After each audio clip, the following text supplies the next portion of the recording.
What's up guys, Gator with SelfTaughtDev. Welcome back to our third CSS tutorial. In this one we're going to talk about fonts, font families, font weights, and font sizes. If you haven't watched the first or second one yet, check up in the corner. I'll have a link to the first video in the series so you can check that out. So let's get to it. In this one, like I said, we are going to talk about fonts. So we are in our styles.css. First thing we're going to do is select all of our paragraph tags in the HTML. And this is what it looks like right now. These are the paragraph tags. We are zoomed in a little bit just to make the text bigger so you can see it. But to adjust the font size, we're just going to say font-size, and then we're going to say 24 pixels. So this number here can be anything you want. The bigger it is, the bigger the font's going to be. The smaller it is, the smaller the font's going to be. Pretty easy to understand that part. And then pixels, this is the value we're using. There are a lot of different values we can use here instead of pixels, but we're going to get into those in a later video. We're going to use pixels for now just to keep it simple. So if we save and go back here, so you can see it's a lot bigger. This is what it looks like at 24. If we change it to 50, it's even bigger, kind of hard to read now. If we change it to 500, the text is all broken up, it overflows just the standard view width, so we even have to scroll to see it all, and it's kind of annoyingly big. So we're gonna keep it at 24 for our demonstration here, but I want you to play around with that for a little bit just to see what the different pixel widths look like with the font size. Next, font weight. Font weight is how thick or thin the font is on the screen, so we'll just say font-weight. And then you can use any of these numbers or any of the keywords here. Not all fonts are going to have access to 100 through 900. A lot of fonts only have 400 and 700 or 300 and 800. Not many fonts that I've seen actually have all of these. But we're gonna use 700, which is basically bold. So if we save that and go back here, this is what our text looks like when it's all bold. If we just comment this out and save, that's regular, that's bold. So play around with those a little bit, see what the differences are with the font you have. Right now this is Times New Roman, and if we tried to use 900 and save, we switch between 7 and 900, nothing's changing because 700 is the highest I have of Times New Roman right now. I don't know if Times New Roman even has an 8 or 900 actually, but we're sticking with that. So next, font families. Font families are basically what style the font is. You'll usually want to use Google Fonts to import fonts or pick what fonts you want to use. You can search for pretty much any kind of font you want here, or you can just scroll through. I believe these are the most popular ones, and then you can kind of test it out too.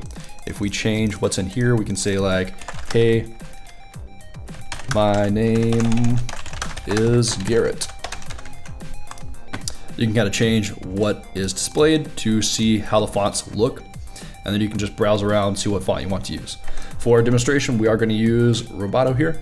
So we're just going to grab almost all of these except the italic ones. We don't really care about the italic ones right now. But we've got 1, 3, 4, 5, 7, and 9. And when you are bringing the font in, you always, actually not always, but like 90% of the time you want to use the link option. Import prevents parallel downloads, so it is going to be slower than using the link. So 90% of the time, just stick with this one here. We're going to copy what Google Fonts gives us right here. We're going to go to our index, and we're going to put it at the bottom of the head here, and then save. And what this is doing, this is just importing that font from Google Fonts to our browser so that we can use it. So right here it's saying Roboto, and then it's giving us the font weights we want to import: 1, 3, 4, 5, and 7, and 900. And then we'll save that, we'll go here. Now we need to say, hey, we want the paragraph tags to have the font family Roboto. So we can type it out, or we can just copy it from Google Fonts again. They give us a rule here that we can apply. We'll just put that there and save. And as you can see, it also says sans serif here. That is because if Roboto ever isn't available, like if Google Fonts goes down for some reason, then your browser would default to this font instead of Roboto. So this is like the degradation. So it'll try to get Roboto if it's available. If not, it'll switch to this one. And we'll save and go back here. And then this is what it looks like at 700 with Roboto. And we can inspect this and play around with the font weight a little bit here just to see what they all look like. So this is 100. As you can see, it's super thin. It's almost a little hard to read, but we didn't import 200, so switching from 1 to 2 doesn't do anything. And then 300, 400, 500, 600. We don't have 600, so it just goes up to 700. And then 9, because we don't have 8. So those are what all the different font weights look like for this font. You can import more than just one. If you're using multiple fonts on your page, all you have to do is click on the other font you want to use. Like I said, a lot of fonts don't have 1 through 900, like this one only has 400, but we just select that style. It would add it to our import, or to our link here. So we would copy that, we would go back to our index.html, and we would replace the one that's currently there with the new one, because now it's getting Roboto and Indie Flower. And then we'd save, we'd go back here, we could grab Indie Flower, and let's say we want to stick this on our our A tags. So we'd add that and save. And then if we go back here, as you can see, the A tags now say video game ship Invade City, but it's got the cool Indie Flower font. That is about it for this one. So 2 challenges for this video. First, I want you to write down in your HTML, you're going to make a bunch of P tags and you're going to say 100 equals, and then the font keyword for 100. You can find them in Google Fonts. Like 400 is regular, but if you find a font that has 100 available, it would have a keyword for 100. And then I want you to add a class equal to that font weight and give the paragraph tag that font weight. So we'll say bold 700, and then 700, the keyword is bold. So we'll save that.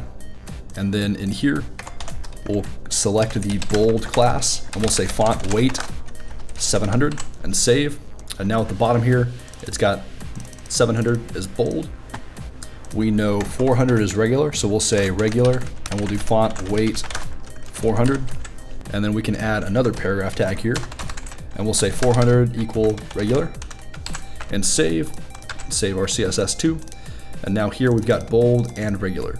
But I want you to do that for a font that has all of the available fonts, so 100 through 900, and you'll have 9, 8, 7, 6, 5, 4, 3, 2, 1, and then the font number weight, and then the keyword weight. If that doesn't make sense, come hop in the Discord, ask me a question about it, and I will help you out. I think that's about it for this one. So yeah, once you do get that challenge done, make sure you screenshot it, come to the Discord, and post it in CSS Challenge 3. And make sure you give this a thumbs up if this helps you out. Hit that subscribe button, and I will see you guys next time. Peace. Round 1.